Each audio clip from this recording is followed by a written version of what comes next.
Bonjour, comment allez-vous? We are in Monaco for round 7 of JDM Racing Season 2 on F122, and we are in wet weather conditions for qualifying, and that is coming up right now.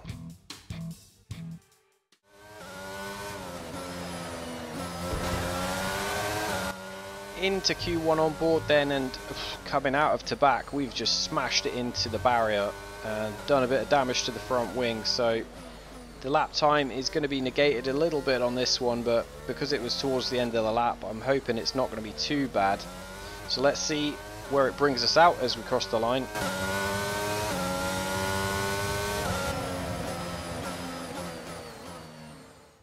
Max Verstappen quickest then in Q1, and we have dropped out of the top running as we just were behind Hamilton, but the track dried up. The damage meant that we couldn't get repairs in time, and we ended up getting knocked out. A proper road race, and in the true meaning of the word. That's how Mr. Monaco, the late great Graham Hill, once described this iconic event. The cars we drive have come a long way in the intervening half-century, but still we race on those same public roads beside the Mediterranean. There's no victory more coveted than that of the Monaco Grand Prix. The astonishing Circuit de Monaco is, for all intents and purposes, virtually unchanged since its inaugural race back in 1929. The faster cars of today ensure the 19 corners past the casino and along the seafront remain as thrilling as ever. A 2.1 mile lap here takes us around an entire country, yet never more than inches from the race-ending barriers. Off the back of a fantastic qualifying session, it's time to see how our starting grid looks like for today's race. A fantastic effort from Charles Leclerc yesterday, and it's put him on pole. And a very happy Carlos Sainz will start second. Looking down the rest of the grid, we have Norris, Russell, Max Verstappen and Hamilton, Perez, Ricciardo, Ocon and Sebastian Vettel, Stroll, Albon, Daniel Tickton and Bottas, Joe, Tsunoda, Pierre Gasly and Michael Schumacher. They'll be starting further back after an earlier grid penalty. Magnussen, Mick Schumacher, Latifi and Gardner. Which of these talented drivers will come out on top today? A warm welcome to Anthony Davidson, who's beside me in the commentary box today. Let's talk about Gardner. What do you make of their performance so far this season? They've been avoiding mistakes and have had solid pace, so it's been a good season so far, but whether they can keep that up long term remains to be seen.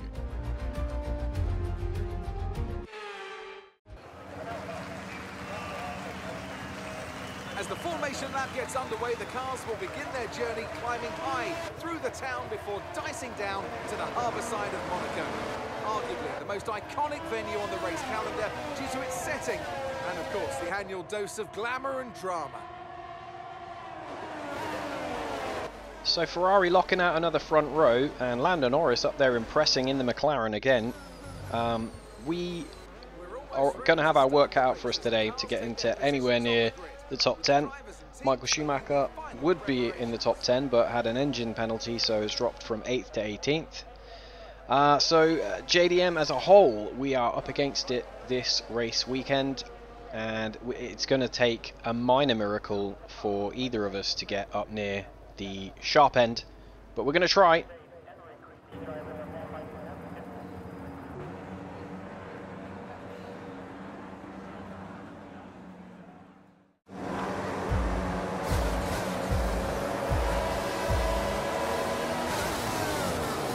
Away we go then. Monaco in Season 2 is underway, and we are closing in on the back runners and take a whole chunk of positions there down into turn 1. And now we're following the AlphaTauri up the hill, sweeping left, trying to get as close as we can on the exit of this right-hander to get down and dive 3 places as we replay the start from the front. Charles Leclerc on your left, Carlos Sainz on your right, and Ferrari getting a good start, blocking off the front 2 positions, and the pole sitter sweeping across the track to cover off his teammate and make sure that he retains the lead of the race. Track position, all important at Monaco. Extremely difficult to overtake, as we know. So Ferrari, 1 and 2, controlling from the front once again. Rejoining on board, and we dive down the outside of Albon at the Grand Hotel hairpin to get another position. And now we are hot on the heels of the Aston Martin going through the tunnel. So a great start. We've gained quite a few positions from the back.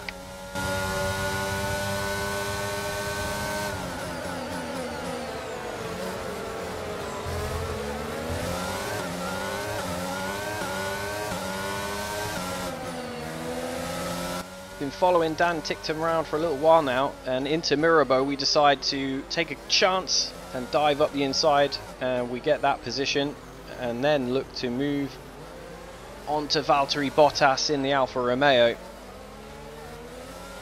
and trying to shape up to get a decent run.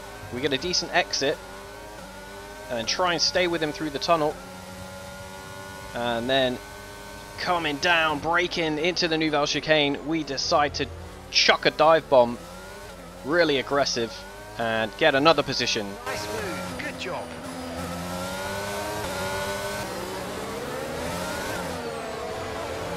Next up is Vettel, and we try and stay as close as we can through Portier. Let's use overtake and burn off some of this energy. Kink to the right, and again into the Nouvelle chicane. We line it up and send it from deep, just about to stay within track limits and get that move done as well. Rejoining at the front on lap 8, Charles Leclerc, our race leader, pulls into the pit lane. Had a fairly comfortable lead over his teammate Carlos Sainz. Routine stop. Has to wait a little bit on release though, due to the McLaren coming in front of him. That shouldn't make too much of a dent into his lead though. So Leclerc will resume the Grand Prix. And does he get... There is an Aston Martin. I was going to say, does he get track position and clear air? No, he doesn't. We rejoin on board on the same lap as Charles Leclerc pits. We decide to pit as well. So JDM pit stop crew getting ready to receive us. Traffic in the pit lane, very, very busy. Looks like a fairly standard stop. No issues there with any of the wheel changes. So nothing coming down the pit straight. And we resume with clear air. So we can hopefully get some decent times put in now.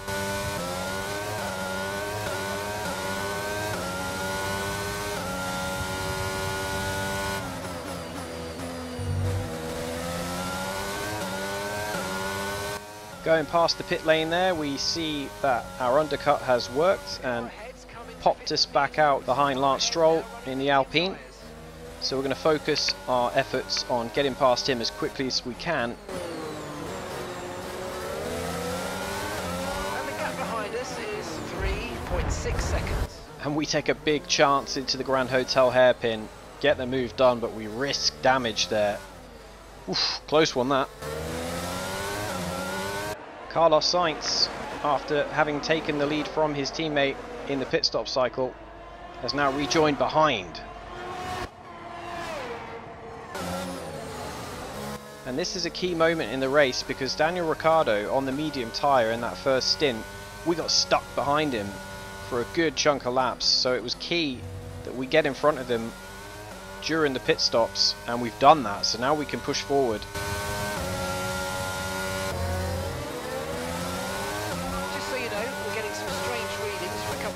So I don't think you need to be worried, just some bad data. So keep doing what you're doing. I'll let you know if we notice any genuine problems.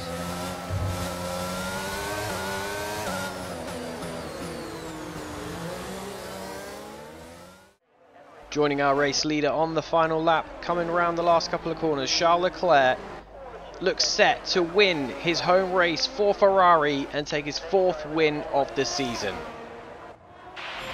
And B1. Yes! go, come on! Yes! And fastest lap. I wanted to do it. I know. Oh, what a... Oh, amazing. The car was incredible today, really. Well done, guys.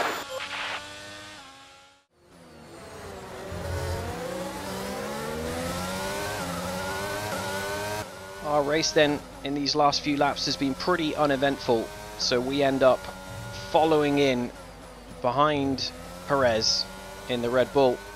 Couldn't really make any inroads on him, and we managed to stay in front of Ricciardo and the people behind. So a fairly solid points finish from the back, not bad for a day's work.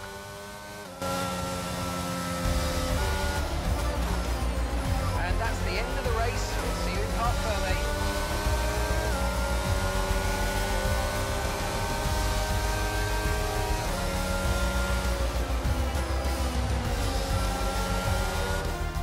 Great effort there from Ferrari to take the victory today.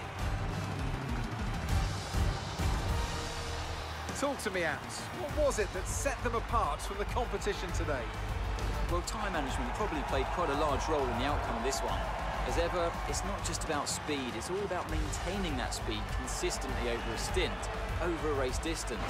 So being able to keep up the lap times while still being smooth on the controls and gentle on the tyres, that's really where the race was won today.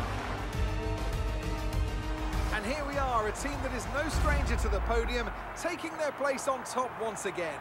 A sublime race today, and a stunning win for Ferrari. Charles Leclerc then, the darling of Monaco, homeboy, wins his 4th race of the season and the second 1-2 for Ferrari of this season. So Ferrari clearly with the best car and package at this point in the year, and it's going to be a very tall order for anyone, including ourselves, to take it to them.